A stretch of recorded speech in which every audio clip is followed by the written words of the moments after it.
Bueno, Mónica, pues lo primero de todo, muchas gracias, como siempre suelo Nada, decir, hombre. por tu tiempo, porque al final están mil cosas, lo mismo te han llamado de la radio esta noche para entrar, así que nada, muchas gracias por tu tiempo Nada, encantada. y eso, porque al final es un placer estar con una persona a la que he visto tantas veces en la tele, que te he dicho antes que me parece hasta raro.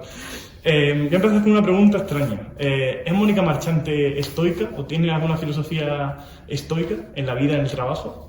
Sí, yo soy estoica porque digamos que he luchado contra todos los elementos y he tenido una fe inquebrantable en lo que quería hacer. Entonces yo creo que también eso es estoicismo, ¿no?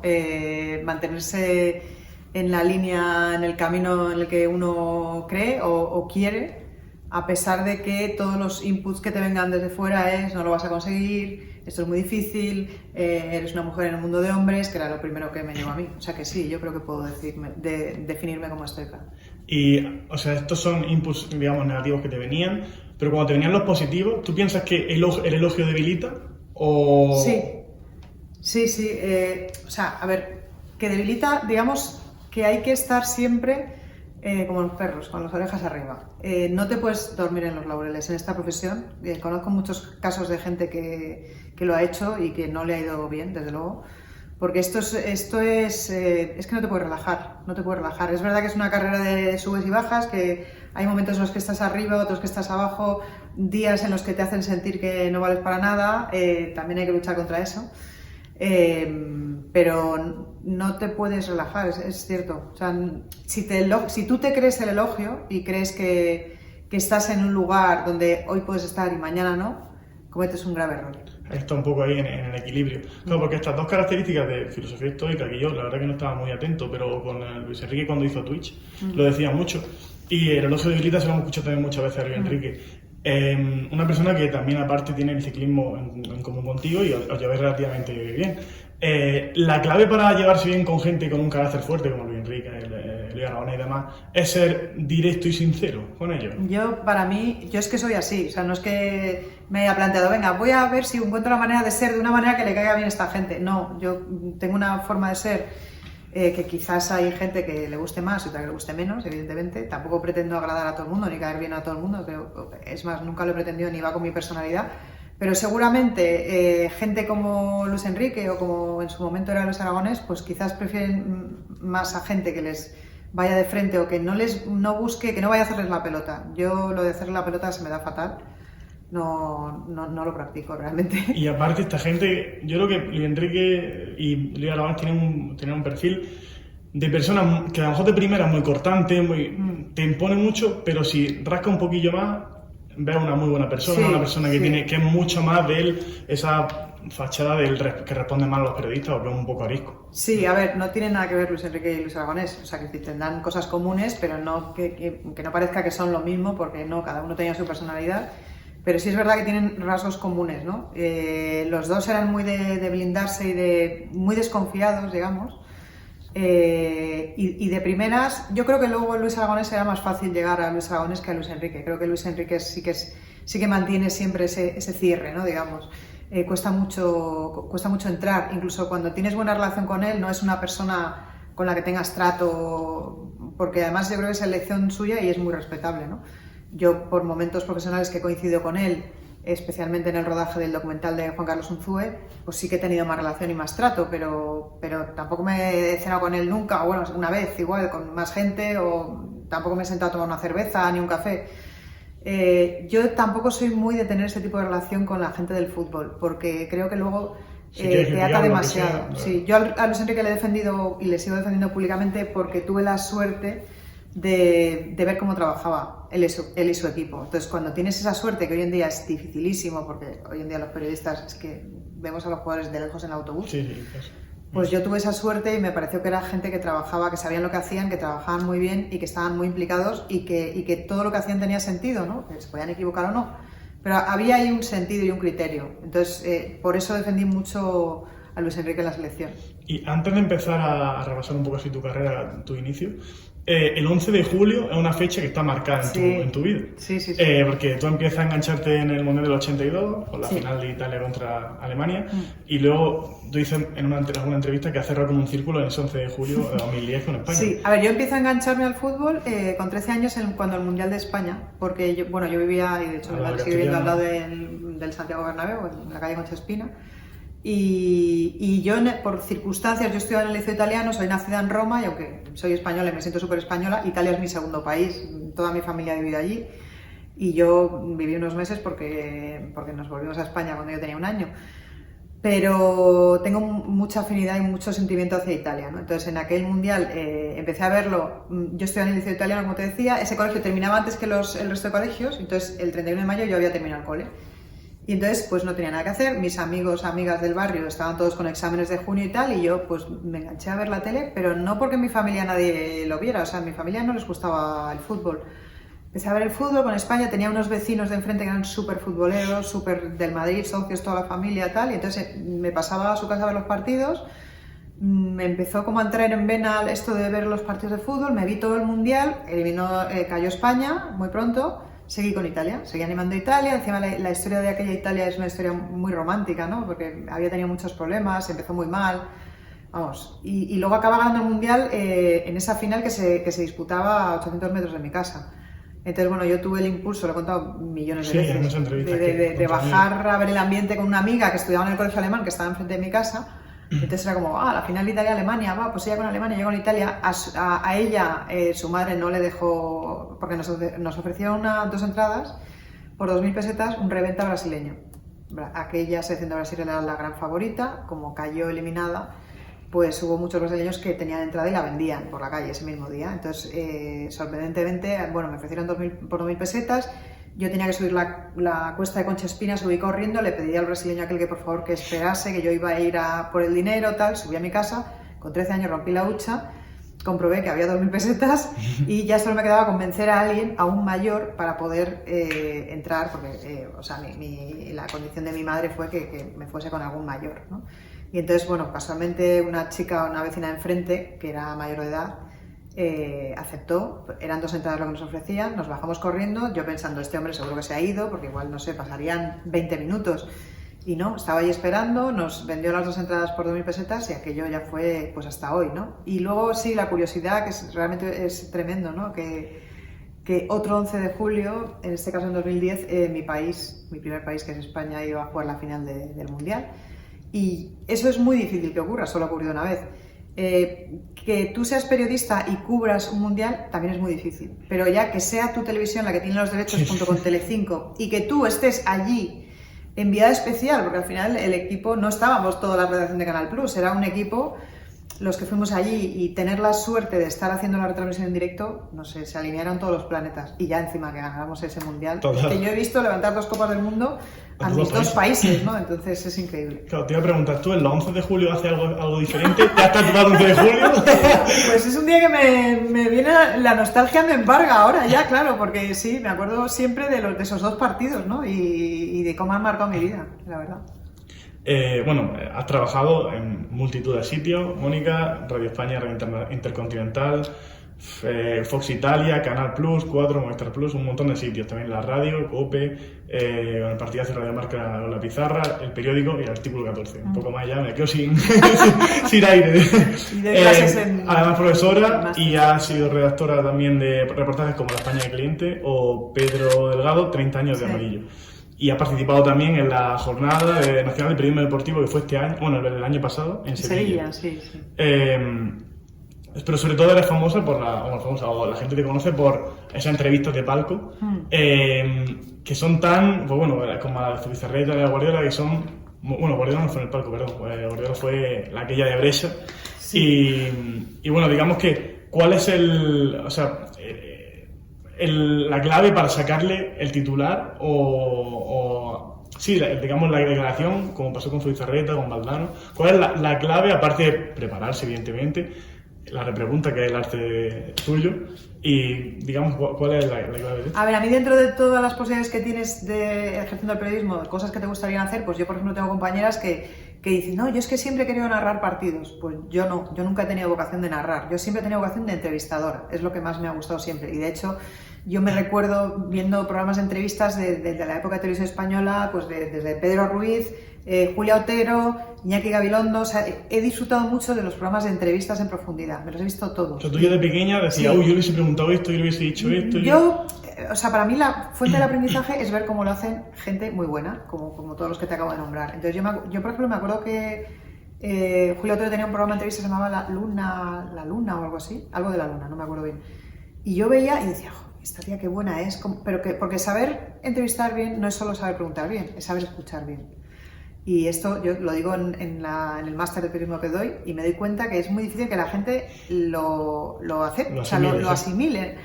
Muchas veces nos emperramos, llevamos nuestras preguntas, ay no, que no se me olvide esto, que no se me olvide lo otro y tal, y esto primero y luego lo otro y tal, y no estás escuchando lo que te está diciendo el que estás entrevistando. Y eso es fundamental para hacer una buena entrevista, porque las mejores respuestas se obtienen normalmente en la repregunta, no en la primera. El entrevistado normalmente está en guardia. A la primera pregunta, en un tema igual conflictivo, ya sabe, tiene el manual que le ha dicho el de prensa, el de comunicación, no, y si te pregunta por esto, di esto. Ya, pero lo que no tienes es la repregunta. Eso me lo dijo a mí un director de comunicación del Barça, cuando la famosa entrevista de Zubizarreta, que le costó el cargo, que él, claro, se tiraba de los pelos porque decía, Albert Montagut, decía, es que habíamos preparado esa entrevista, pero lo mataste en la repregunta. Y es verdad, o sea, si tú te fijas, las respuestas que dan lugar al cabreo de Bartomeu, porque se considera traicionado por Zubizarreta, son cuando yo le repregunto, porque él me dice... Sandro, cuando era presidente como Barto, yo asumo siempre mis responsabilidades. Y yo le decía, ya, pero ¿qué es asumir la responsabilidad? ¿Es que vas a dimitir? Asumir la responsabilidad en este momento, ¿qué significa? ¿No implica presentar la dimisión?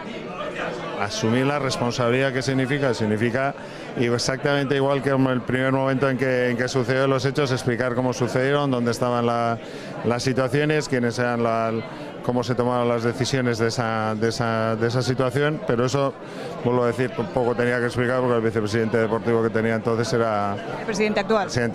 No, es que si dimito yo, tiene que dimitir también el presidente. Claro, no sabía en todo momento y tal, no sé qué. Claro, entonces muchas veces es que pecamos de no escuchar la entrevista. Vamos ahí a lanzar nuestras 10 preguntas o 20 que tenemos preparadas y no escuchamos al entrevistado.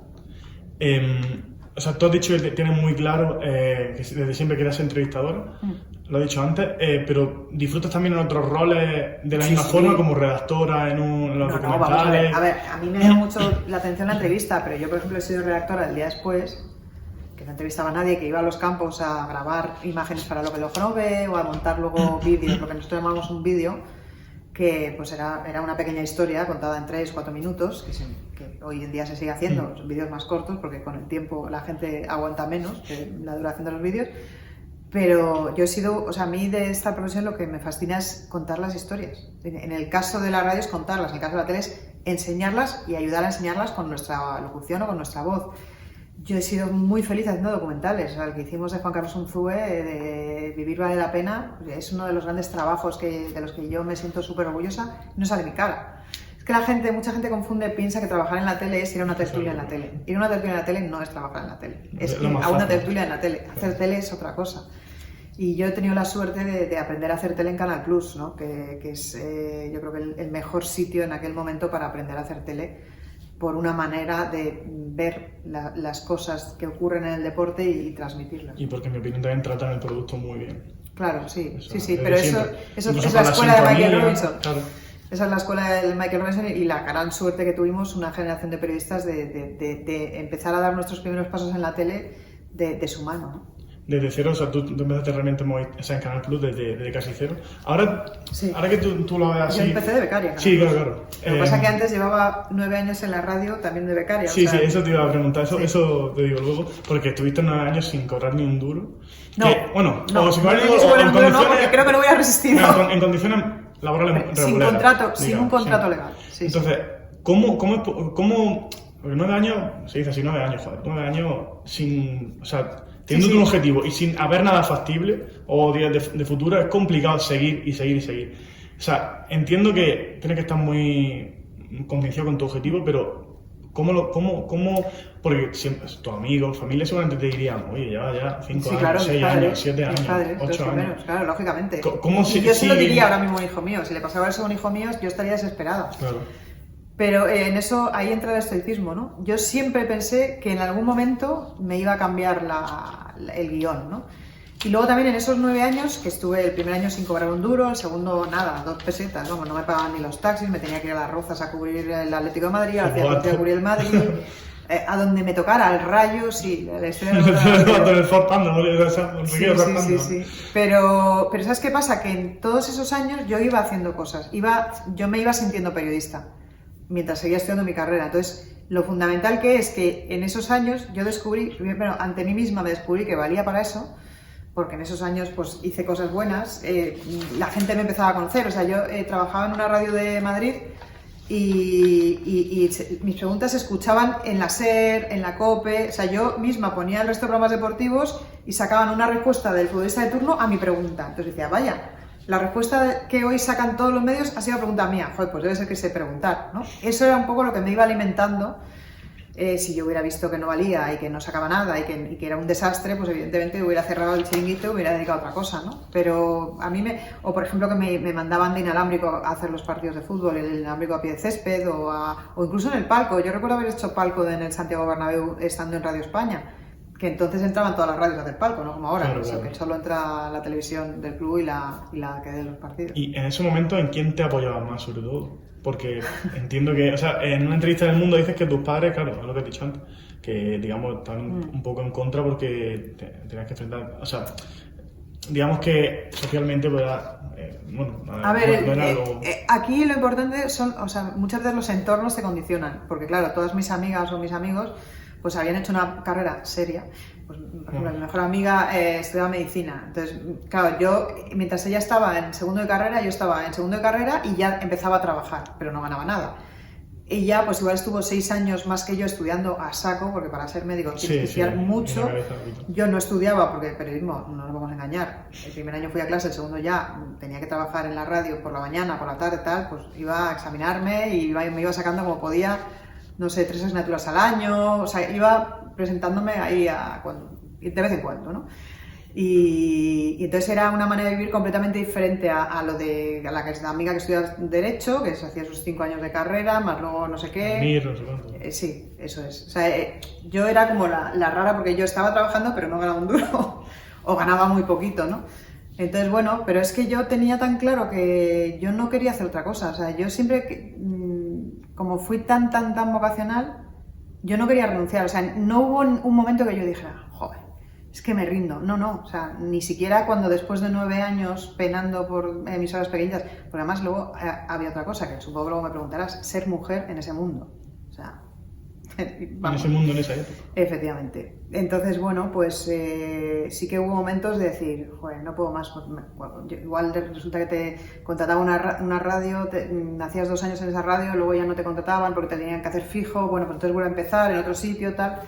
Por eso a mí ahora me hace gracia porque la gente no aguanta nada. Eso te iba a preguntar porque en la actualidad, bueno, aparte que la gente en general no aguanta nada, pero en el periodismo, digamos que pienso que es el momento en el que hay más oportunidades por la propia, pues que te venga aquí un random como yo y te hago la entrevista. Sí, o sea, tú te haces un canal de YouTube y la gente realmente solo yo me he dado cuenta que solo veo quejas, hay mucha queja y mucho... No sé, o complacencia o poco trabajo, no sé cómo llamarlo, pero no sé cómo lo ves tú comparándolo con tu época, que evidentemente están, pues lo que tú has dicho, la 1, la 2 en la tele y la radio de... Más. O sea, yo me acuerdo que yo empecé en el 88, cuando en el 90 creo que nacieron las autonómicas. Aquello fue como cuando nació Telemadrid, tal. O sea, mirábamos a la gente que trabajaba en Telemadrid, y encima eran funcionarios, o sea, tenían ya una carrera, tal. Y decía, madre mía, o sea, guau. Y es que ahora cualquiera de vosotros puede crearse un canal de YouTube y no digo que haya que trabajar mucho, pero es que yo también trabajé mucho y durante muchos años no recibí nada, a cambio prácticamente nada, o sea, no tenía un salario para vivir. Pues yo empecé en el Plus con 27 años y llevaba trabajando desde los 18, es que muy fuerte. Y no tenía, justo además en ese momento, en la emisora en la que estaba me tenían que hacer fija y me despidieron para no hacerme fija. Y me casaba 4 meses después, o sea, me quedé, bueno, llevo 9 años en esta profesión, me conoce todo el mundo, pero nadie me ofrece un contrato en condiciones. En la cadena SER entonces no querían chicas, no querían mujeres. No, no, si lo haces muy bien y tal, pero es que el jefe de arriba Hostia. no le gustan las voces deportivas, o sea, no le gustan las voces de mujeres en deportes. Luego lo que me pasaba mucho es que me acuerdo que me llamó Ernesto Sáenz de Buruaga, teníamos un amigo común, y para ofrecerme ir a informativos, y yo, es que no quiero informativos, quiero deportes. Me decía, es que yo te escucho y lo haces muy bien, lo puedes hacer muy bien en informativos, si aceptas venir a informativos te contrato mañana. Y yo, no, es que no quiero hacer informativos, muchas gracias, pero no, lo mío es el deporte, quiero hacer deporte, soy feliz cubriendo deporte. Y si, digamos, porque claro, ahí siempre te suelen decir, bueno, pero a lo mejor luego puedes dar el salto, o a lo mejor no sé qué. Pero tú 100% querías deporte, en ningún momento te planteaste ni informativo ni nada. No, ya te digo que tuve posibilidad de irme a informativos y no quería, es que no me apetecía nada. De hecho, en la facultad, me acuerdo en primero de carrera, redacción periodística, que tuve que ir a la Audiencia Nacional a cubrir no sé qué, y bueno, o sea, me parecía un horror, no pensaba nada aquello, o sea, no. Entonces digo, hombre, con lo que me ha costado que al final en mi familia aceptaran que quería estudiar periodismo, si encima ahora me pongo a cubrir la Audiencia Nacional... Sí. Es como el trabajo de todo este tiempo, ¿para qué? ¿No? Claro, sí. Entonces, bueno, pero ahí fue el punto de inflexión de entrar en el Plus, que tuve que, digamos, dar 3 pasos atrás, porque entré de becaria, cuando ya llevaba 9 años trabajando, pero era el procedimiento. En ese momento, la única manera de entrar en el Plus era pasar por un proceso de becaria de 6 meses, y luego ya, pues si funcionabas, te iban contratando, y hasta hoy. Y, o sea, cuando entraste, ¿cuánto tiempo tardaste en hacer palco? Porque vi que hiciste una reunión, o sea, dijiste que... Pues mira, hiciste yo una reunión entré en el 96 en el Plus, porque Canal Plus compró en ese momento los Juegos Olímpicos de Atlanta, que los compartió con Televisión Española, y entonces tuvieron que montar, o sea, como coger becarios, porque en verano, pues mucha gente se cogía, gente de la redacción se cogía en vacaciones, en ese momento no se los cogió nadie, pero además necesitaban un equipo de refuerzo porque había que minutar un montón de deportes, y además es que me acuerdo que entré y me dijeron, no, tú entras aquí y te puede tocar cualquier cosa. Y yo, vale, pues... Mientras sea deporte, ¿no? Claro, mientras sea deportes, entonces había un equipo que la verdad es que lo hicieron muy bien porque repartieron muy bien el trabajo y tal, y entonces pues no me acuerdo qué minuté, hípica o no sé. Entonces entrabas aquí y claro, no tenía nada que ver con el trabajo de periodista que yo había hecho en la radio, que era hacer un inalámbrico en una retransmisión en directo o cubrir tal. Pero luego es verdad que cuando acabaron los Juegos Olímpicos y luego llegó, me acuerdo, un amistoso del Madrid en verano, y los que hacían inalámbrico estaban de vacaciones y tuvieron que decir, a ver, pues ¿quién se atrevería a hacer inalámbrico? Y yo dije, joder, pues yo llevo haciendo esto en la radio. Entonces me mandaron a mí a hacer inalámbrico de ese partido. Me acuerdo entrevistando a Fabio Capello ahí a pie de campo, y yo acababa de entrar en el Plus y yo decía, o sea, esto es increíble, hacer inalámbrico en Canal Plus en la tele, y eso fue nada más entrar. Y luego ya, bueno, pues realmente yo entré para los Juegos Olímpicos y ellos buscaban a alguien para cubrir el Atlético de Madrid para un informativo que se llamaba Más Deporte, y en ese momento a mí me conocían, cuando alguna vez iban a cubrir a alguien de la redacción, pues me conocían a mí, que yo estaba ahí todos los días y tal, cubriendo el Atleti, y entonces dijeron, pues esta chica lo hace bien, tal, y entonces por ahí entré. Pero al segundo, o sea, esto fue en el 96, julio del 96, a la vuelta de septiembre creo que ya empecé a trabajar en Más Deporte, o sea, al acabar los Juegos, en agosto. Y luego en el 90, como año y medio después o algo así, yo les había echado una mano a los de el día después, sí, con Michael, a Anthony, para hacer un reportaje que había hecho sobre Mágico González con Kiko. Yo le había ayudado con la gestión de Kiko. Y algunos otros reportajes, uno que hicieron con Roberto Fresnedoso, que cantaban con Guti. Sí. Yo les había echado mano en alguna gestión de reportajes tal. Entonces, a raíz de eso, pues Michael me propuso, vio alguna cosa que yo había hecho y tal, y me propuso entrar en el equipo del día después. Que eso fue ya mi gran salto, porque ahí, ostras, el día después en ese momento era el programa... Sí. Referencia total de la tele, sí. No había ninguna chica, por supuesto, porque no había mujeres, que era una vida muy dura, tenías que irte, te daban un coche de alquiler en Atocha, te vas al Almendralejo, que eran igual 4 horas conduciendo, yo sola, como cualquiera de redactor, Sí. Allí llegabas y estaba el cámara esperándote, te ponías a grabar desde 2 horas antes del partido, que si los alrededores, que si encuestas, que si no sé qué, luego el partido, después te volvías a casa, en el mismo coche, tú sola, con las cintas, a Madrid, y te metías en Torre Picasso a lo que nosotros llamamos compactar, que era coger todo ese material y seleccionarlo. Esto para lo que ojo no ve, de aquí puedes sacar un reportaje, igual terminabas de trabajar a las 3, las 4, las 5 de la mañana, y habías salido de casa a las 10 de la mañana. Te habías ido al Vendralejo, habías vuelto. Es un trabajo durísimo que con 20 años pues lo haces. Yo si lo tuviera que hacer ahora me cortaría las venas. Pero que fue fundamental para mí porque fue un aprendizaje tremendo y sobre todo porque cuando tú llegabas el lunes, que venía Michael del partido el domingo y se sentaba en una sala de reuniones como donde hemos estado antes, Sí. y tú llegabas temblando porque tenías delante a Michael Robinson y te decías, Mónica, ¿y qué ha pasado en Vendralejo? Y tú decías, pues mira, tengo aquí tal, te metías tu cinta, pues esto yo creo que puede, lo que ojo no veía, y de repente igual él lo veía o no. Era un tipo extraordinario, nunca me sentí como que mi trabajo fuera una basura, ¿no? Que al principio lo era, porque él te iba explicando un poco qué quería él de ti, o qué quería que trajeras, qué tipo de imagen, o sobre todo lo que no quería que trajeras, ¿no? O sea, por ejemplo, él siempre te decía, yo no quiero gente vomitando a la cámara.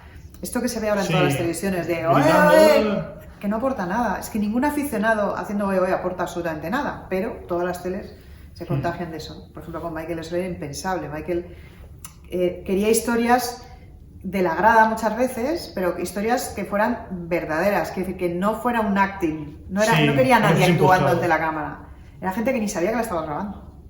Pues uno que se fue a por patatas y perdió a su mujer, que me acuerdo que se lo grabó Anthony en Valladolid, y tenían minutos y minutos de el pobre hombre buscando a una mujer que no se acordaba dónde la había dejado y por todos los vomitorios y preguntando al hombre con las bolsas de patatas. O sea, esas historias. ¿Y cómo te das cuenta de eso?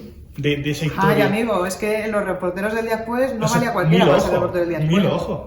O sea, que vale, que darte cuenta de un Pues, tío que sabe. Claro, pues o sea, tenías que tener unos ojos, yo creo que buscaran, que tuvieran una sensibilidad de poner la mirada en alguien y pensar que ese alguien te iba a dar, y muchas veces intentabas tirar de un hilo y el hilo no había historia detrás de ese hilo, ¿no? ¿Y te ha pasado que ha acabado un partido y has tirado un hilo? Y no había nada. Claro. Pero bueno, ten en cuenta que éramos un redactor en cada partido. Claro. Y entonces de los Algo se sacaría de acá. 20 redactores que teníamos por ahí, pues venías, igual tenían 5 historiones, 5 que habían tirado del hilo correcto, otros 5 desesperados porque no habían encontrado nada, pero a cambio tengo 3 ojos. Y mira, y la encuesta, no sé qué, pues algo siempre había. Y conforme lo que el ojo no ve, ya después todo esto avanzaba, ¿había gente que os llamaba y os decía, oye, voy a estar en este asiento, en este tal? Nunca, ¿no? No, es que no. Porque no era nada impostado, no. Vale.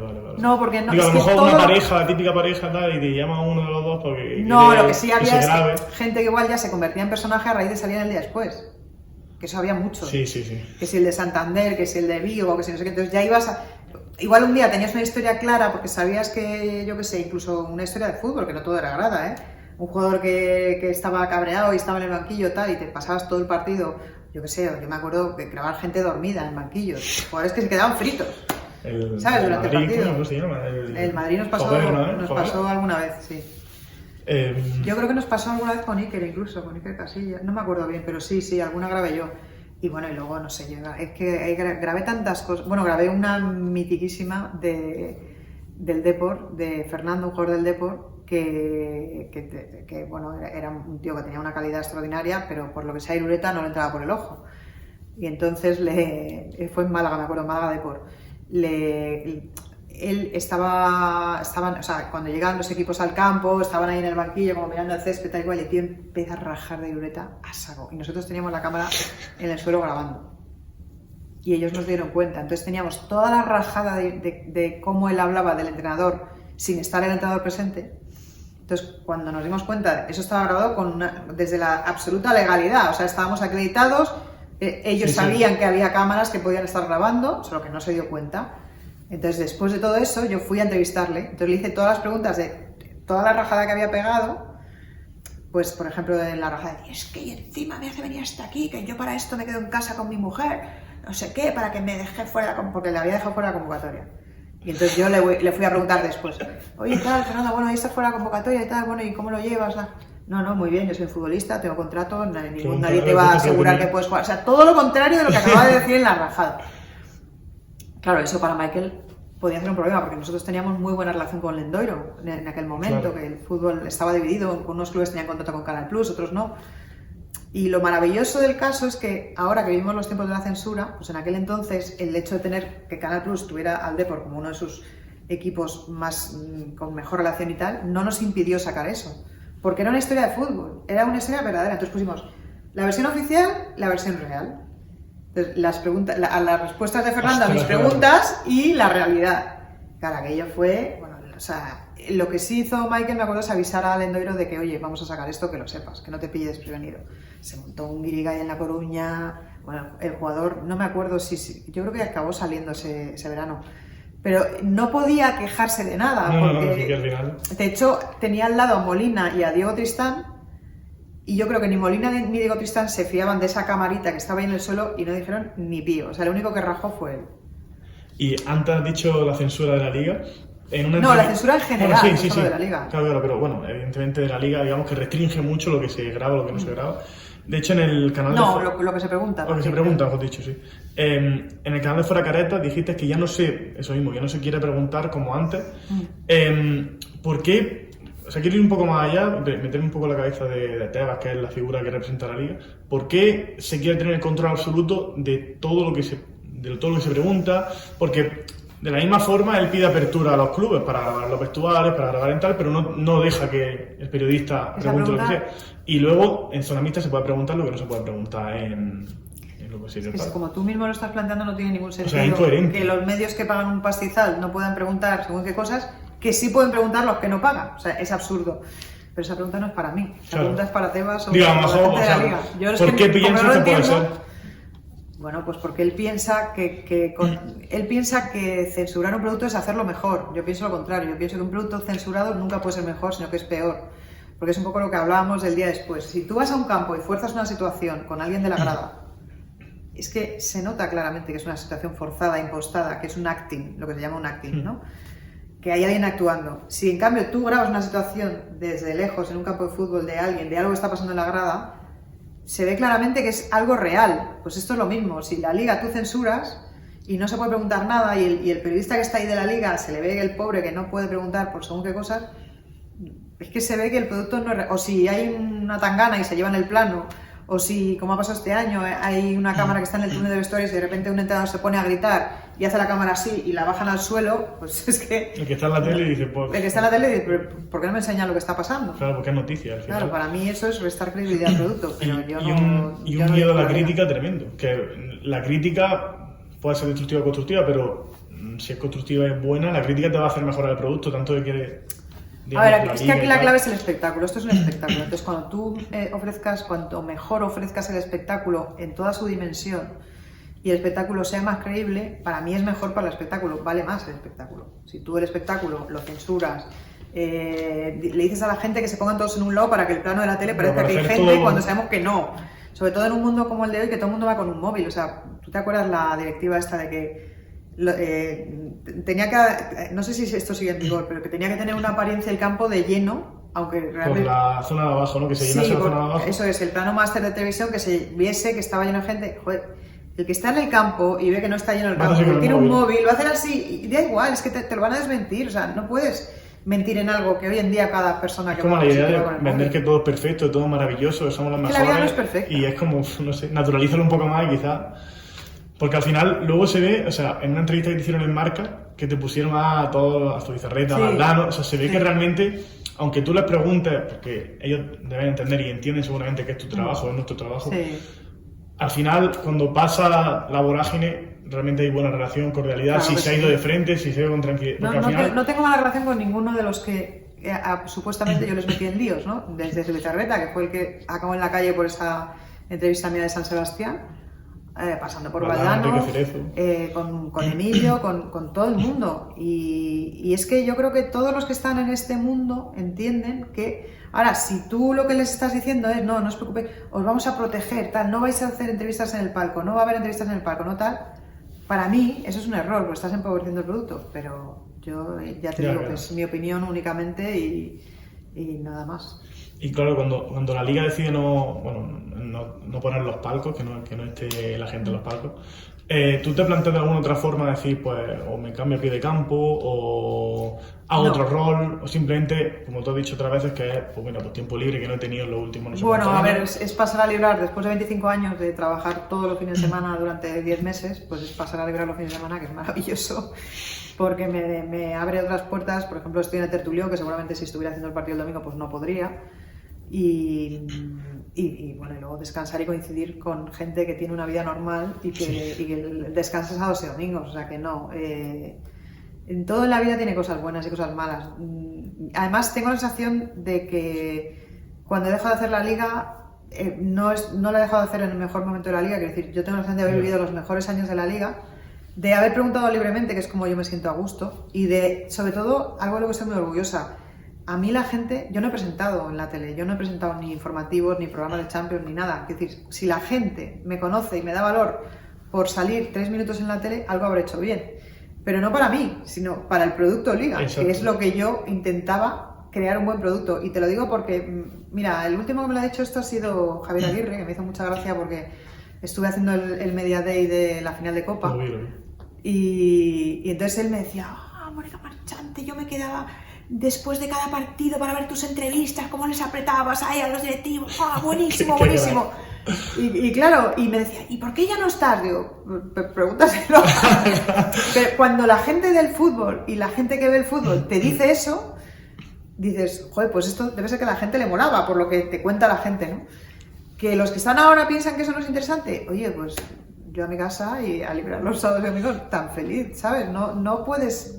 Tampoco me parece saludable empeñarte en según qué cosas, aparte que no era una decisión mía. Y que claro, no depende de ti al final, lo que no depende de No, nosotros claro, es como... efectivamente. Mira, Entonces yo tengo una sensación como muy llena respecto a la liga porque creo que supe en su momento sacar todo el jugo y veo que pasados 2 años que llevo sin hacer la liga, la gente me sigue recordando por eso. Luego, joder, pues... ¿Sabes? Es más difícil que la gente te reconozca cuando sales muy poco tiempo en la tele, ¿no? Pues cuando me decías, ¿y cómo haces estar? Bueno, yo siempre intentaba aprovechar mi tiempo. Si tenía 3 minutos, a saco los 3 minutos.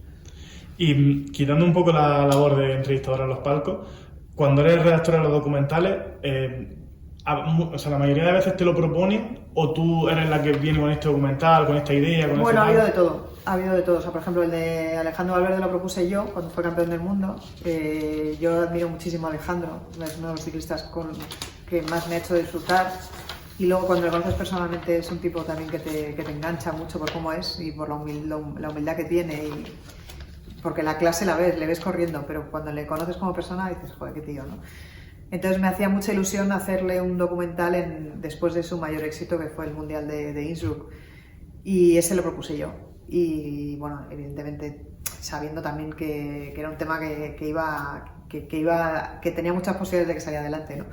El de Perico, por ejemplo, me lo propusieron a mí, el de Perico los 30 años de Amarillo, que fue cuando se cumplía el 30 aniversario de su Tour de Francia. Pero vamos, en cuanto me lo propusieron me lancé de cabeza porque es que Perico era mi ídolo. O sea, lo que me dio rabia es cómo no se me ocurrió a mí hacer esto, ¿no? Y luego el de Juan Carlos Unzúe. Bueno, hubo otro de Luis Aragonés que hicimos también, que se me juntó con el de Juan Carlos Unzúe, Tras las huellas del sabio, que ese también tuvo muchísima repercusión. Y ese me lo propusieron, o sea, mi jefe de ese momento me dijo, oye, queremos hacer esto y hemos pensado en ti. Y bueno, por la cercanía que yo tuve con Luis, pues era como blanco y en botella, ¿no? Y luego el de Juan Carlos Unzúe partió de él. Él se puso, yo conocía a Juan Carlos desde hacía tiempo a través de su hermano Eusebio, pues tengo mucha relación con el equipo y nos habíamos conocido además en una vuelta a España y luego habíamos hecho una etapa de la Vuelta a Cataluña juntos en el coche de Movistar. Y él, cuando supo que tenía ELA, pues desde el primer momento quiso visibilizar la ELA y lo primero que se planteó es hacer un documental. Entonces a partir de ahí dijo, ¿a quién le interesaría hacer un documental sobre esto? Se puso en contacto conmigo y entonces yo lo trasladé a mis jefes y ahí empezamos con la aventura del documental. Y entiendo que depende del documental, pero ¿cuánta gente se ve involucrada en la producción de ese documental, en las formaciones? ¿Y cuánto tiempo se tarda? Evidentemente depende de cada documental, pero... Sí, depende mucho. O sea, son meses, evidentemente, ¿no? O sea, a ver, por ejemplo, el de Perico, hicimos 3 rodajes, empezamos a rodar creo que fue en octubre, que fue cuando nos cayó la nevada en Alpe d'Huez, y el último rodaje fue en París en marzo. Entonces, o sea, hacíamos un rodaje de las 3 localizaciones. Bueno, París-Burdeos, Alpe d'Huez, bueno, también fuimos a Segovia y tal. O sea, ese documental, el primer rodaje fue en octubre. La primera vez que hablamos con él, que nos sentamos con él para plantearle cómo hacemos este documental, quién se tiene que ver involucrado y tal, fue en septiembre. Y lo estrenamos, creo que fue en junio. sea, pues calcula, de Son septiembre a naturales. junio, sí. Pero, por ejemplo, el de Juan Carlos Unzué era muy diferente porque teníamos que ver el avance de la enfermedad. Necesitábamos tiempo. Tampoco Vale, sabíamos cómo iba a ir de ¿Cuánto rápido tiempo? o de lento la enfermedad. Entonces no sabíamos, nos pusimos, eso fue abrir un libro. Abrimos el libro y no sabíamos cuándo íbamos a cerrar el libro. Entonces nos planteamos en un principio un rodaje de 1 año aproximadamente, pero luego acabó siendo 1 año y medio. O sea, lo de Juan Carlos lo empezamos el verano de la pandemia. O sea, el primer rodaje fue en junio de 2020, o creo que era junio o julio, no estoy segura, de cuando él da la rueda de prensa que anuncia que tiene ELA. No me acuerdo. Pero sí, Ese día estábamos justo, fue después de los años de los meses cerrados. De hecho, la rueda de prensa no pudo estar a foro completo ni mucho menos, solo pudo ir una persona por medio y tal. Y lo estrenamos, esto fue verano de 2020 empezamos a rodar y lo estrenamos en enero de 2022. ¿Cuánta gente más o menos? ¿Ese entorno ¿Gente cuánto? involucrada? A ver, es que los cámaras, o sea, por ejemplo, el de Juan Carlos hubo muchos rodajes en el tiempo, entonces no vinieron los mismos cámaras, o sea, hubo igual 3 o 4 cámaras diferentes según, y en algunos casos tuvimos que hacer un rodaje simultáneo, hubo un rodaje que estábamos en Las Rozas con Luis Enrique y Aitor, el hijo de Juan Carlos, y al mismo tiempo había otro cámara que estaba grabando con Juan Carlos que estaba en un coche siguiendo una etapa de la Volta, y hacían una llamada entre ellos y tal. Pues mira, básicamente yo como redactora y directora del documental, el realizador, pero luego aquí interviene gente de sonorización, gente de salas que te lo pasan para corregir el color, producción, el departamento de producción también, un productor que no está solo en exclusiva con esto, pero que está con esto. ¿Y qué más? ¿En torno a 10 personas, 10, 15 personas? A ver, así fijos, productor, realizador y redactor, 3 personas fijas sí o sí, pero bueno, que no solo estamos con eso, ¿eh? O sea, yo estaba haciendo eso y estaba haciendo la Liga, la Champions, claro. la Copa del Rey y la Supercopa. La radio, todo. Sí. Y luego gente que va entrando cámaras, pues no sé, 3 o 4 cámaras, hombre, igual a 10 no llegan, pero sí, 7 o 8 personas, sí. Y ahora vamos a entrar en el papel de la mujer, digamos, en este mundo y un poco también de la sociedad. Qué gran tema. Me gustaría saber, lo primero para ti, o sea, ¿qué es el feminismo? Yo el feminismo lo entiendo como un movimiento que lo que busca, lo que persigue es que las mujeres tengan exactamente los mismos derechos, que trabajen en condiciones de igualdad respecto a los hombres. Que es lamentable decirlo, pero es que eso todavía no es así. No se Claro, puede. porque a veces el feminismo se interpreta, porque yo interpreto también así, como que digamos que de partida tengan las mismas herramientas que Eso es, un hombre. eso ¿no? es. Porque tú en la entrevista del Mundo dijiste que no soportas que me llamen de sitios por el hecho de ser mujer y sigue pasando a menudo. Sí. ¿Por qué crees que ocurre esto?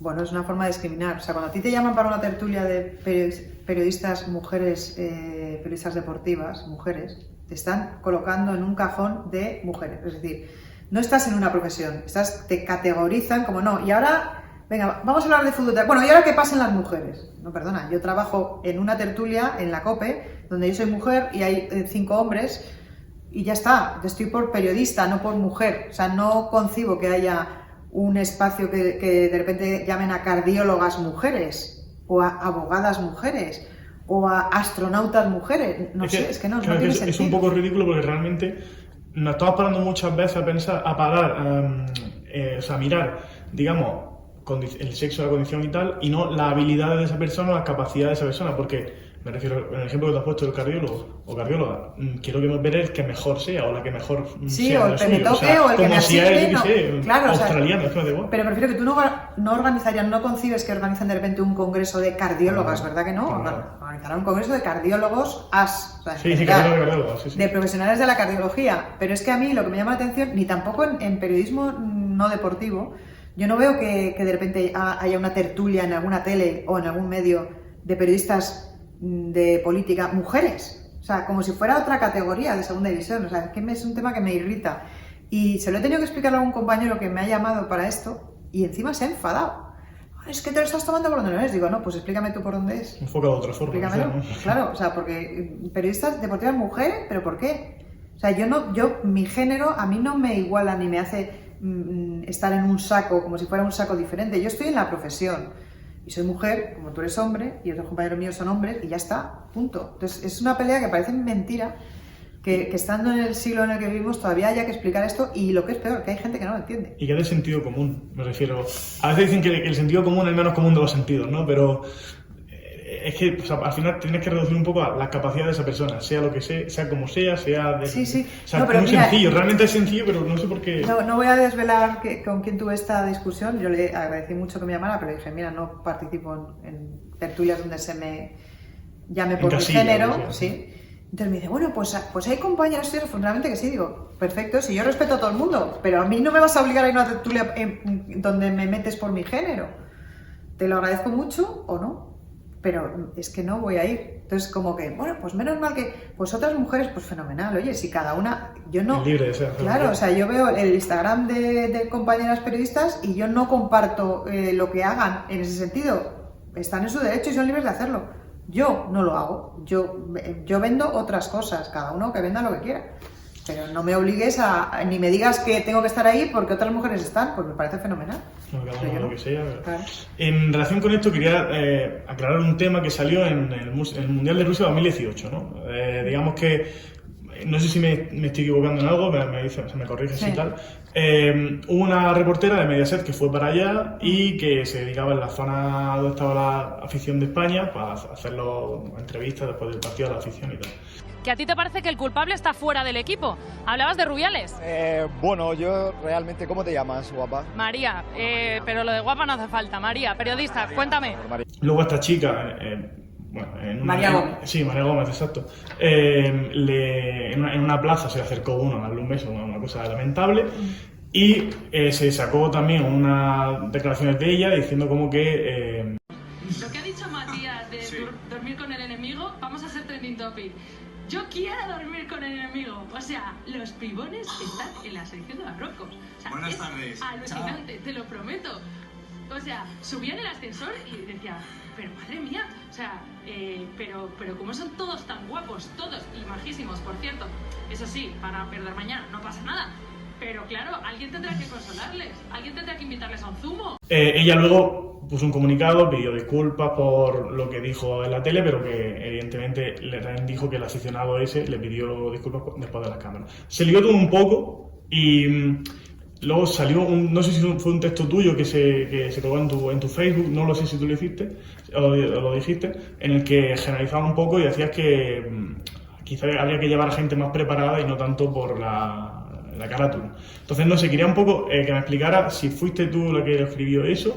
No, yo no escribí ni hice ninguna declaración. O sea, el problema fue que El Mundo se sacó un texto que no sabemos de dónde sale ni de dónde no, que yo no había declarado nada absolutamente, y lo publicaron como que eran declaraciones mías. Entonces yo llamé al Mundo y les dije, os voy a demandar, o sea, porque si estáis sacando, entre comillas, algo mío que no os he, o sea, yo no he hecho declaraciones a nadie, demostrarme dónde he hecho yo esta declaración. No, es que tu Facebook no sé qué, no sé cuánto. Bueno, al final, equivocadamente o no, sí, creo que me equivoqué, tenía que haberlos demandado porque no hay derecho.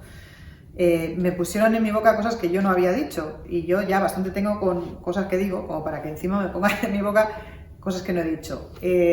Sobre el tema de María, a mí no me gusta. Yo es que soy muy clara, ¿sabes? Entonces, tú miras la foto de la presentación de Mediaset de ese mundial, de la cobertura de ese mundial, luego ves las lamentables actuaciones estas en la calle, que la primera no fue María, fue otra compañera, me parece que no sé si era... No sé de qué país era, que un aficionado le dio un beso. Sí, era de otro país, creo que sí. Y luego después vino esto de María, que ella denunció, pero luego estaban... Quiero decir, yo creo que en la vida hay que ser coherente, ¿no? Entonces, o sea, lo que no puedes es ir de una cosa, luego quejarte de que... No, o sea, puedes quejarte, pero igual hay gente que no te cree. O sea, yo intento, que bastante tengo con lo mío, insisto, como para hablar de los demás, intento llevar una línea coherente porque creo que a nosotras se nos mira con lupa, en general. Entonces, si tú te resbalas, te van a matar, o sea, van a ir a pisotearte y tal y cual. Entonces, hay que procurar no resbalarse y sobre todo lo que hay que procurar es llevar una línea de coherencia y de si eres abanderada de algo, pues tienes que realmente serlo, pero de verdad, no presumir de una cosa y luego ir de otra. O sea, yo creo que hay mucho... en todos estos temas siempre hay gente que aprovecha situaciones, ¿no? Sí, claro, te saca... Y a mí eso no... hay cosas que me chirrían un poco, ¿no? O sea, quiero decir que Pero vamos, que desde luego hay actuaciones intolerables y que alguien cubriendo cualquier cosa en la calle vengan a darle un beso, es, vamos, muy denunciable. Es intolerable, denunciable, criticable y todo. Pero a mí hay imágenes de las mujeres en determinados medios de periodistas deportivas, que además creo que en este caso ella no es periodista deportiva tampoco, que dice que no cubre deporte habitualmente, que me chirrían un poco. Ya está. Y hablando de, también has dicho antes, no hay que resbalarse, dijiste que en la Jornada Nacional de Periodismo Deportivo hubo un directivo, en su momento se resbaló contigo bastante, que dijo que dijiste que un hombre muy importante de un club, de un país, muy importante de este país, me preguntó, ¿coges todo tan bien como el micrófono? Cuando te le dicen esto, denunciaste, hablaste con un superior, le tiras el micrófono a la cabeza, ¿qué haces? Porque él es lamentable, es deplorable, es asqueroso. A ver, esto fue hace muchísimos años. Yo tenía 19 años y si hubiera denunciado en ese momento, igual ni me hubieran aceptado la denuncia, ni me hubiera querido nadie y me hubieran puesto el cartel que me han puesto otras veces a lo largo de mi carrera de problemática, porque las mujeres cuando tenemos personalidad y tenemos las cosas claras y decimos al pan pan y al vino vino, somos problemáticas. Cuando lo hace un hombre es carácter, tiene carácter. Se lo he leído a alguien hoy y no me acuerdo quién ha sido y he pensado, joder, qué razón tiene, ¿no? Es la doble no sé si ha sido Maya Valdemoro, precisamente, ha sido Maya, que estaba hablando de eso, de las mujeres que tenemos, que decimos las cosas tal, es que somos conflictivas. Pero si lo hace un entrenador hombre, que bien, tal, que claro, tiene las cosas, así se habla, tal cual. Es que es así, es tal cual. Entonces yo con 19 años en aquel momento que estaba empezando, no había ninguna posibilidad, pero es que ninguna, de tener, de que la denuncia te hubiera recorrido. O sea, el único recorrido iba a ser en contra mía. Entonces lo que hice fue contestarle lo que debía en ese momento y aquí paz y después gloria. En esa sociedad ese tipo de comentarios eran normales.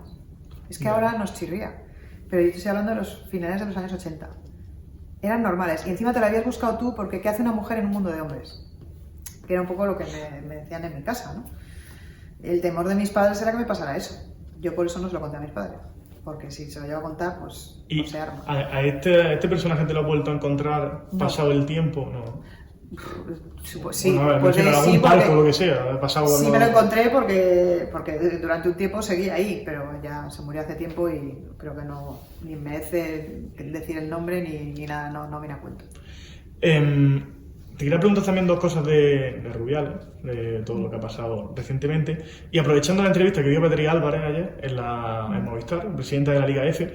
Creo que si no hubiera sido por el beso, si no hubiera pasado lo que ocurrió en el Mundial, si no hubiera sido por la valentía de Jenny y de tantas otras jugadoras que la acompañaron en estas denuncias, no hubiera habido un cambio, lamentablemente.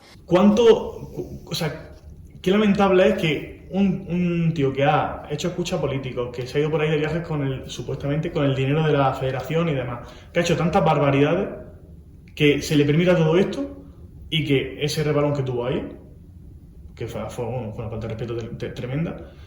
O sea, ¿por qué se omite tanto? Y eso ya es como la gota que colma el vaso. ¿Por qué no se echa antes a esa persona? Esa es la gran pregunta, porque es que además, antes de ese episodio, un montón. La federación había estado filtrando que estas 15 caprichosas, que si querían entrar, que eran 15 caprichosas, que querían echar al seleccionador, que querían que tal que cual, o sea, las habían pintado prácticamente de que querían ellas pues mandar en la federación, poco más o menos, ¿no?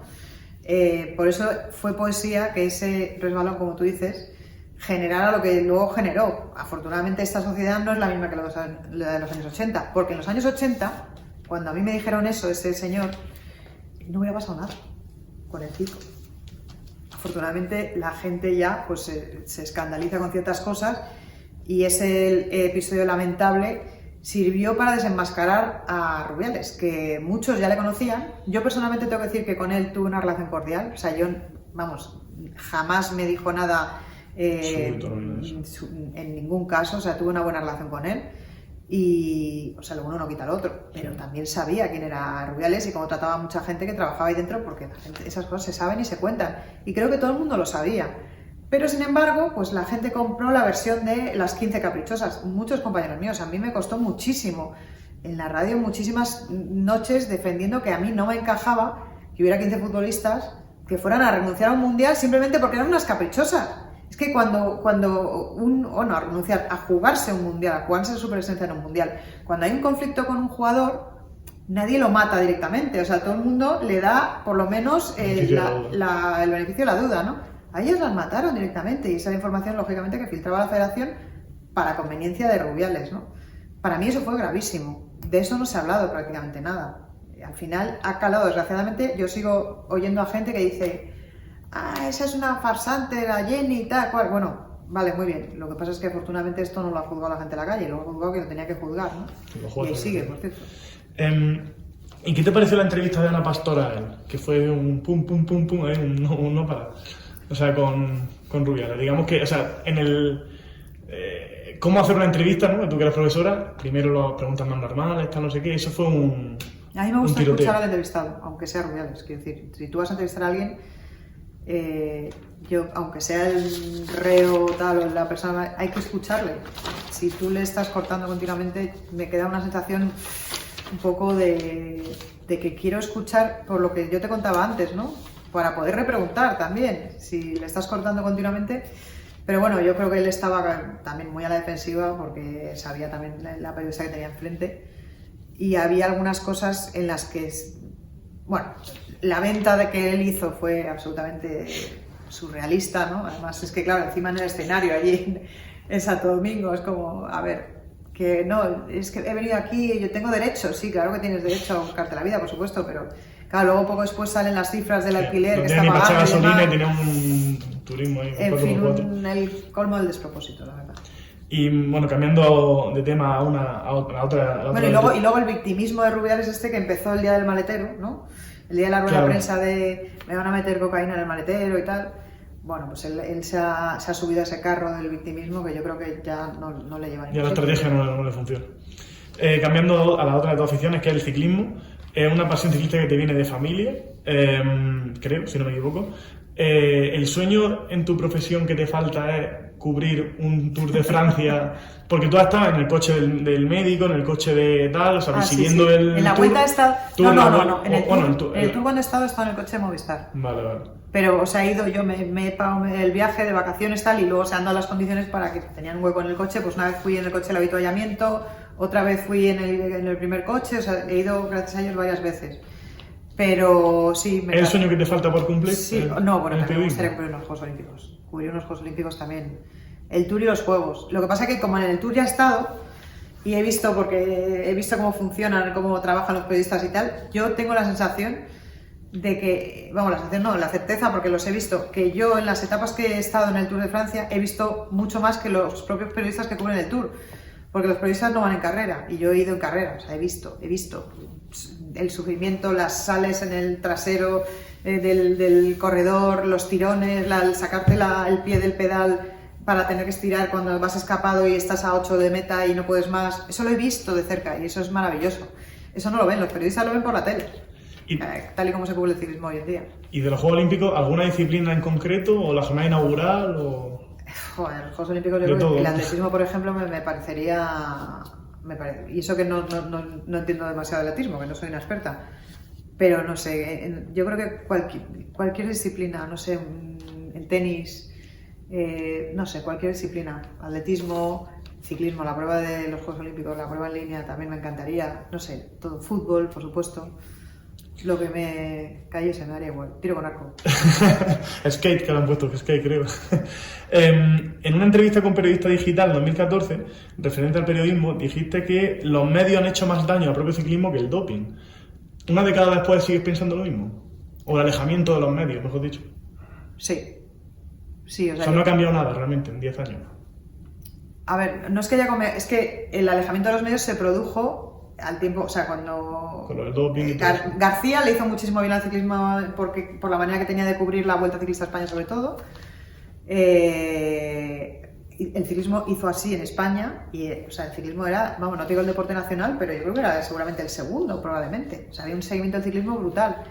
Todas las emisoras te conectaban en el boletín informativo, te daban 5 minutos sobre la Vuelta, sobre el Tour, enviados especiales, helicópteros, no sé qué. Todo eso ya no pasa. Entonces yo creo que eso sí tiene mucho que ver con que el seguimiento del ciclismo ahora no sea el que fue.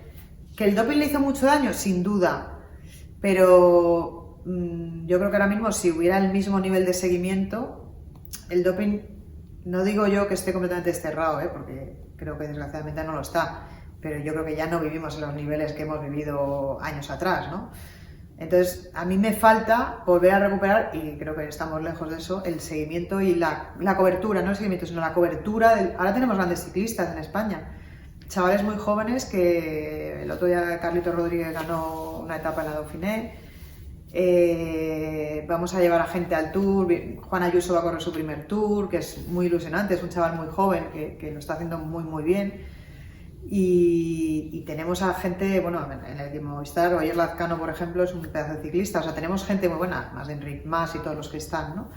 Pasa que en España son un poco como, o sea, si gana un español en sí, MMA, o sea, lo de Ilia Topuria, pues todo el mundo agarra Ilia Topuria. Y si no se deja ganar, pues seguramente, pues ya no interesa tanto, ¿no? Digo ya, yo, pero es que no hemos dejado de tener españoles ganando. O sea, venimos de la generación de Valverde Contador y Purito Rodríguez. O sea, y esa generación no ha tenido la cobertura y el seguimiento mediático que tenían en la época del Chava, por ejemplo. O sea, si tú ves la carrera del Chava, no hay color entre la carrera del Chava o la de estos tres gigantes. Y sin embargo, el Chava era un ídolo, un referente. ¿Por qué? Porque en ese momento los medios estaban encima. O sea, es que todas las radios cubrían a saco la Vuelta, el Tour, el Giro. Ahora, yo este año no sé si ha ido algún medio español a cubrir el Giro de Italia. O sea, ha ganado, y porque los equipos ya llevan cobertura propia, es decir, por ejemplo, Movistar lo está haciendo muy bien con Ordorica, con Pablo Ordorica, que es una maravilla ver sus vídeos y tienen seguimiento diario y entrevistas y tal, pero si no fuera por eso, es que Pelayo Sánchez ha hecho un pedazo de Giro y es que en los telediarios no nos hemos enterado, en los espacios de información deportiva es que se le ha dado muy poca bola. Eso mismo hace 20 años, vamos. Impensable. Claro. Bueno, Mónica, lo que estaba comentando, perdón por el fallo técnico, ¿te considero una persona que te da fácilmente a conocer a tu círculo más cercano? O sea, digamos... Hombre, mi círculo más cercano me conocéis, se aburre de mis historias, se las he contado 1000 veces. Pero sí, soy bastante extrovertida. Es verdad que con el tiempo he aprendido a poner barreras porque hay gente de la que te fías y con la mejor intención, me ha pasado recientemente, por ejemplo, con un chaval que también me pidió una entrevista como tú y tal, y luego han tenido un comportamiento muy feo después y dices, joder, yo le dediqué 40 minutos de mi vida a una persona que no conocía de nada porque me ha pedido una entrevista y tal, y después veo que me están inflando a palos en su canal. No lo entiendo muy bien, ¿no? Que tengas esa manera de actuar, pero bueno, cada uno se define con sus comportamientos. Se cierra esa puerta. Me fío menos, sinceramente, porque esta es también la parte negativa de las redes sociales, ¿no? Bueno, vamos a ver ahora una persona muy cercana a ti, a ver si... Espero que no seas tú el que haga lo mismo. no, yo creo que no. No, te digo yo que no. Vamos a ver si una persona muy cercana a ti te conoce, te conoce bien. Dios mío. A ver. Pues está claro que a Mónica le gustan los grandes jugadores, como a todo el mundo, claro, evidentemente. Pero mira, si tengo que elegir uno especial para ella, seguramente pueda ser Paolo Rossi. ¿Por qué? Bueno, pues porque para ella el Mundial del 82 y la final de Italia fue muy especial, así que voy a elegir, y creo que es su jugador favorito de entre todos los de la historia, que son muchísimos, Paolo Rossi. Pues referentes en el periodismo para Mónica, estoy seguro que tiene muchos y muchas. Y mira, te voy a decir un nombre que seguro que voy a acertar, que es Michael Robinson, porque para muchos de nosotros es un referente, pero te voy a decir otro, Olga Biza, porque yo creo que fue una pionera también y que lo sabe todo de mí. Así que son los dos referentes, te digo, Michael Robinson y Olga Biza. Estilo de música no tengo ni idea. Estoy seguro que la buena música, los clásicos del rock y del pop, seguro que le pueden gustar. Y de comida favorita, pues yo creo que, bueno, como nacida en Roma, pues puede ser la pasta, ¿no? Cualquier tipo de buena pasta y bien servida, al dente y con una buena salsa. Pues mira, ahí estoy seguro de que lo que no soporta Mónica de las personas es la falsedad y la hipocresía. Y si tengo que definirla como profesional, pues sería eso, profesional en mayúsculas, de principio a fin. Toma, qué grande, Ricardo. Oye, ¿cuánto me conoce? Qué vergüenza. Es que somos pilimili, hemos ido muchos años juntos. Bueno, ahora ya no tanto porque él hace la liga y yo ya no, pero claro, hemos estado mucho tiempo juntos, en muchos eventos juntos, y hemos ido muy a la par. Así que sí. Y no se ha equivocado en nada, ¿eh? Pablo Rossi es, bueno, yo creo que el primer jugador al que yo admiré profundamente. Sí. Y habla de Michael Robinson, que es uno de tus referentes. Sí. Cuando juntabas a Michael Robinson, Carlos Martínez, Mónica Marchante y Ricardo Sierra, era símbolo de partidazo. Era como ver Xavi, Iniesta, Busquets, Xavi Alonso. O sea, ese era símbolo de hay que estar en la tele porque es símbolo de partidazo. Te voy a contar una interioridad. Era muy difícil que nos juntáramos a comer con Michael, quiero decir, cuando íbamos a los partidos, porque Michael era de salir muy poco del hotel. Entonces él siempre se quedaba... De hecho, acuñamos una frase, cuando vino Maldini el primer año dijimos, ¿te vas a hacer un Michael? Dice, ¿qué es eso de hacerse un Michael? Pues que nos vamos a comer nosotros porque Michael se queda en el hotel porque no quiere salir a comer. Pero sí, nada, tenemos multitud de... Muy buenos recuerdos. La verdad es que todavía, porque estamos dentro de la profesión, pero yo ya, con la edad que tengo, ya vas pensando algunas veces en cómo será el después de, ¿no? Cuando ya esté jubilada y tal, digo, joder. Creo que entonces se me va a rebobinar el carrete y voy a recordar muy buenos momentos que cuando estás en ellos casi que no los aprecias, porque de repente estás en Londres cubriendo la final de la Champions, el día a día. pero ya tienes 3 días después tienes otro partido, bueno, en la final de la Champions no, porque suele acabar todo, pero yo qué sé, pues estar en Manchester buscando dónde comer, joder, tal, y al día siguiente o 3 días después tienes otro partidazo. Y casi que no te da tiempo a saborear los grandes momentos que hemos vivido juntos, que han sido muchísimos. ¿Y cuál era el secreto? Porque aparte de hacer retransmisiones de calidad, se veía mucha complicidad entre vosotros. ¿Cuál era el secreto? ¿Ser amigos, aparte de compañeros de trabajo? ¿O cuál era el secreto para que...? A ver, amigos, yo no creo que... somos, bueno, ya hemos ido con Michael, grandes compañeros de trabajo, y yo creo que el secreto es la admiración mutua. O sea, todos los que estábamos ahí admirábamos al otro. Pues yo admiraba cómo narraba Carlos, cómo comentaba Michael, cómo preguntaba Ricardo, y supongo que ellos hacia mí también. O sea, había algo que nos alimentaba nos alimentábamos los unos de los otros, ¿no? Y eso era muy bonito. Amigos, hombre, la palabra amigo para mí es mucho más, porque al final con un amigo buscas compartir tiempo libre, vas a las comuniones de sus hijos. Yo no he ido a las comuniones de los hijos de Michael ni de los de Ricardo, y sin embargo el tiempo y nuestra actividad común y nuestra manera de entender la televisión, que yo creo que en eso Michael hizo mucho por todos los demás. Es decir, Michael era la llama y nosotros éramos los que estábamos alrededor de esa llama, ¿no? Y eso la gente no le da importancia, pero tener un gran referente es fundamental para tú poder crecer con una seguridad de que tienes unas raíces sobre lo que debes hacer y lo que no. Para mí es fundamental. Y aparte de ser un gran referente, era buen líder. Pues no era jefe, claro, era líder. Era líder, sí. O sea, yo no recuerdo a Michael dando una orden, ¿no? Como muchos otros jefes que he conocido, que te quieren imponer las cosas desde la jefatura, ¿no? No, Michael primero no imponía nada, lo que hacía era guiarte, asesorarte, y luego Michael era una persona que era muy agradable. Cuando tú, por ejemplo, me acuerdo el día de la entrevista de Zubizarreta, que el tío estaba orgulloso, me decía, joder, es que has preguntado justo tal, se va a liar parda, no sé qué, y era casi más fan él que tú misma, ¿no?, de tu propio trabajo, y eso es increíble. O sea, que un tío como Michael Robinson jalease mi trabajo, es que ¿quién tiene esa suerte? Eso para mí es un oro. Sí, porque en cualquier trabajo al final necesita un líder. Sí, es que porque era una persona muy generosa. Yo creo que la gente que es líder de verdad y que la gente realmente que tiene talento, no le preocupa que los demás tengan talento. Al contrario, lo que hace es integrar el talento cuando primero lo detecta y luego lo integra, lo quiere tener cerca. El que es mediocre tiene miedo del talento. Eso pasa, yo creo, en todos los ámbitos de la vida, en nuestro trabajo y en cualquier trabajo, ¿no? Que eso es la parte más fea de todos los trabajos, ¿no? Esa gente que cuando ve a alguien con mucho talento, lo que hace es intentar bajarlo. Pisarle, ¿no? Cambiando de tema, hace 9 años, en una entrevista con la 8 de Salamanca, dijiste que te gustaría escribir un libro. Has escrito ya un prólogo en Heroínas a través del deporte. Sí. ¿Para cuándo el libro y sobre qué? ¿Sobre qué? No para 3 libros, no para... Anécdota.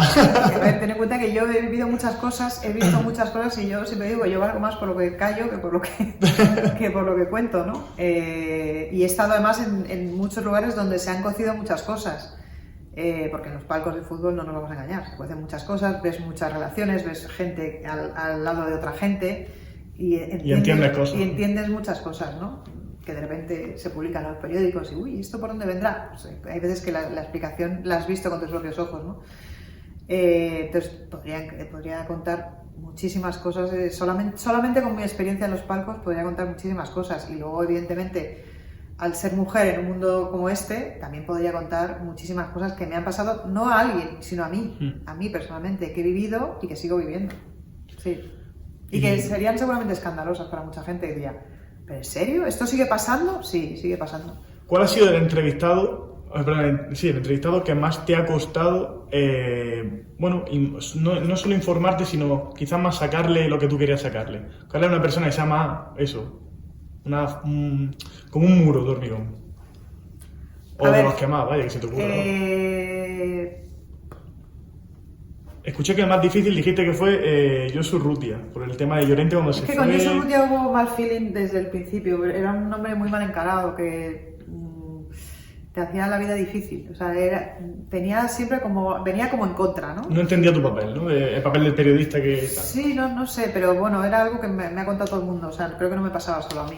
Entonces, en un momento dado, cuando se planteó el tema de Llorente, de Fernando Llorente, que la Juve ofreció, o sea, el jugador anuncia que se va a final de temporada, que no renueva por el Atleti, después de una negociación muy larga y con muchos problemas, que se enconó y entonces yo lo que le pregunté era una pregunta que tocaba en ese momento, que era, a ver, entre que se vaya gratis en junio o aceptar los 6 millones que pone la Juventus para llevárselo en diciembre, ¿por qué el club ni siquiera le ha cogido el teléfono a la Juventus, que eran las noticias que yo tenía? Y entonces, esa pregunta no procede, mire usted puede contestar o no a la pregunta, pero si la procede la pregunta no, lo decido yo, que soy la periodista. ¿Usted contesta o no? Pero decirme a mí que no procede la pregunta, cuando es que encima procedía perfectamente. Entonces, le sentó mal. También, no lo sé si en ese caso, pero es verdad que igual hay gente que piensa que porque tú seas mujer agradable y sonriente, vas a decirle, hola, ¿qué tal está? ¿Hace buen día? No, mire, yo no vengo aquí a preguntar si hace buen día. O si el partido es difícil y complicado, ya sabemos que sí. Vengo a preguntar cosas que interesan, entre otras cosas, al socio del Atleti, ¿no?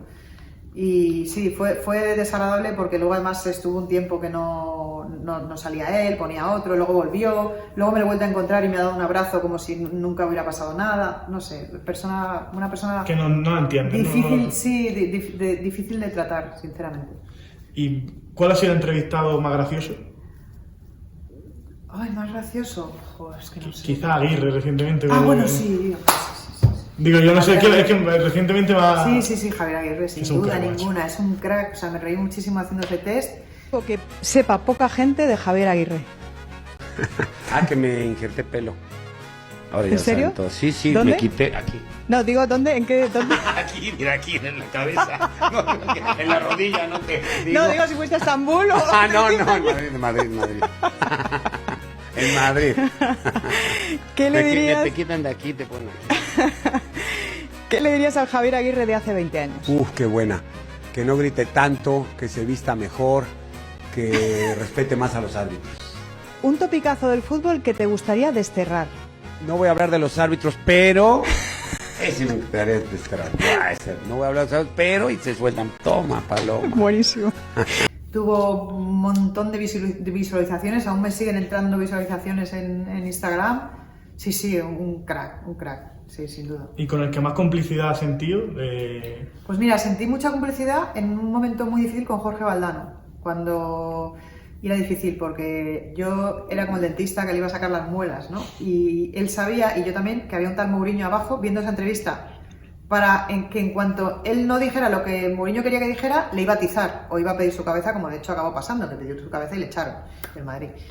Entonces, pero hubo complicidad porque Jorge entendió muy bien mi papel, lo respetó muchísimo y yo eso se lo agradezco mucho. Y él contestó de manera muy inteligente, como es él. Entonces yo siempre digo que no hay pregunta que no se pueda hacer, sino respuesta que no se quiera dar, ¿no? Entonces Jorge sabía que según cómo respondiera, pues le podía traer más o menos problemas e intentaba siempre, pues... culebrear, ¿no? Sí, pero hubo complicidad ahí, sí. ¿Y que se te ocurre ahora el que más cortada te ha dejado en la respuesta? O sea, por ejemplo, últimamente vi que Guardiola te respondió un poco ahí... Sí, pues mira, con Guardiola he tenido todo tipo de entrevistas, la verdad. La mayoría han sido muy buenas y muy interesantes por las respuestas y por el momento en el que, por ejemplo, esa famosa de cuando el tema del doping en Brescia, que fue la única entrevista que dio y para mí fue un puntazo aquello. De la sanción ni la posible rebaja de la sanción, todo esto no me interesa absolutamente nada porque no volveré a jugar hasta que no se demuestre mi inocencia. Todo lo demás no me preocupa en absoluto. A mí esas sanciones son 2 meses y al paso de los 2 meses no se ha demostrado mi inocencia, yo no vuelvo a jugar al fútbol. Yo solo jugaré hasta que se demuestre del por qué ha habido en la orina, si no contra si lo sigue demostrando, del por qué en mi orina ha habido este dopaje. Y esta última no hubo mucho feeling porque todavía no he llegado a la conclusión de si se estaba haciendo el loco. Hizo como que no se enteraba. Yo le estaba preguntando porque nos acaban de comunicar, cuando yo le entrevisto nos acaba de comunicar la UEFA que el partido se iba a jugar con el techo cerrado, o sea que la UEFA había dado el ok y nos lo había comunicado 5 minutos antes. Entonces yo le traslado esa pregunta simplemente como curiosidad, como una pregunta más después de 7 futboleras, ¿no? Y luego otra pregunta que tampoco le gustó y que me parece una pregunta de hecho se le había hecho a Ancelotti por la mañana, un compañero de La Sexta, si temía que el City, los jugadores del City vinieran a provocar porque había 4 jugadores del Madrid sancionados a una tarjeta de no poder jugar el partido de vuelta. Entonces yo cuando escuché esa pregunta en la rueda de prensa de Ancelotti pensé, hombre, Ancelotti poco podrá decir, aquel que tiene algo más que decir es Guardiola, ¿no? Jugar con la baza de los 4 apercibidos de sanción que tiene el Real Madrid, uno de ellos Vinicius, sabemos que es un jugador, como se dice de aquí, de mecha corta. ¿Tenéis esto en cuenta o ni siquiera...? ¿Cómo se hace? Bueno, es que podría no jugar el partido de vuelta si recibe una amarilla. ¿Pero cómo se hace? Para que no jueguen el partido de vuelta. ¿Qué tenemos que hacer? Provocar una tarjeta amarilla. Ah, está bien. Que se olviden. Y le hice esa misma pregunta que le habían hecho por la mañana, creo que José Luis Sánchez, Ancelotti, se la hice yo por la tarde. Y él como que se sintió... Yo creo que ahí interpretó un poco también, ¿no? Como que él estaba pensando en la amarilla y no en el partido ganar, ¿no? O sea, como que esa orden nunca se la daría a sus futbolistas, ¿no? Ya sabemos que Guardiola siempre defiende un poco ese discurso de que él puro fútbol y qué tal, pero luego lo hemos visto perder el tiempo en el Metropolitano, como cualquier otro equipo. Porque lo que importa al final es ganar. Claro, entonces, al final nosotros, yo cuando voy a entrevistar voy a sacar titulares. Entonces yo buscaba, con esa pregunta el titular de Guardiola, un poco tenderle una pequeña trampilla, ¿no? Que también es nuestra función como periodistas. Lo que pasa es que esa pregunta respondió de una manera rozando la un poco cortante, sí, un poco cortante, como si él nunca hubiera hecho eso, que yo no dudo, yo estoy segura que Guardiola no le dice a sus jugadores, mira por pero hombre, no, pues si tiene la oportunidad, pues digo yo, ¿no? Pero es que es legal, es legítimo que lo hiciera, o sea, es que eso, yo creo que cualquier equipo, si tiene en su mano que haya un jugador muy importante del Madrid que no juegue el partido a la vuelta, pues lo preferirá.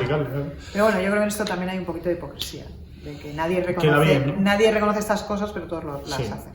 ¿Y ha habido alguna vez que ha entrevistado a alguien que tú notases que no estuviese en condiciones? Que dice, que viene... Pero no te voy a decir. No, ¿verdad? No da el titular, bueno, ya acabando, la última pregunta. ¿Cómo ves ahora en la previa de la Eurocopa, cómo ves a España? ¿Qué piensas que sería un éxito para España? ¿Llegar a X tal o ganarla? ¿Objetivo? Ganarla desde luego sería un exitazo, pero yo no veo a España ganando la Eurocopa ahora mismo, hoy, ¿eh? Luego mañana, hasta cuando vuelva esa entrevista, España gana la Eurocopa y yo salgo aquí y se hace viral el vídeo en el que dije que yo no veo a España ganando la Eurocopa. Quiero decir, creo que hay selecciones más favoritas que España para ganar la Eurocopa. 1 Francia, 2 Inglaterra, 3 Alemania. O sea, yo creo que esas 3 selecciones ahora mismo están por encima de España. Portugal, ojito con Portugal también, que me parece que tiene una muy buena selección. A partir de ahí, si España hace semifinales, éxito. Si España cae en cuartos, pues me parecería que estaríamos ahí. O sea, no... creo que se le debe exigir más que pasar a octavos, o sea, ¿no? Pasar a octavos me parece que es lo que... pero es verdad que el grupo es complicado. El grupo es complicado. Bueno, pues Mónica, pues muchísimas gracias por la entrevista, ha sido un placer, yo te digo, verte en la tele tantas veces y ahora tenerte aquí cara a cara, y eso, muchísimas gracias por tu tiempo, por todo. Encantada. Espero que te haya gustado. Y a seguir entrevistando. Sí. Y preparándotelas también como te has preparado esta. Y lo de Ricardo, un puntazo, que no gente. Muchas gracias. Hasta luego. Chao.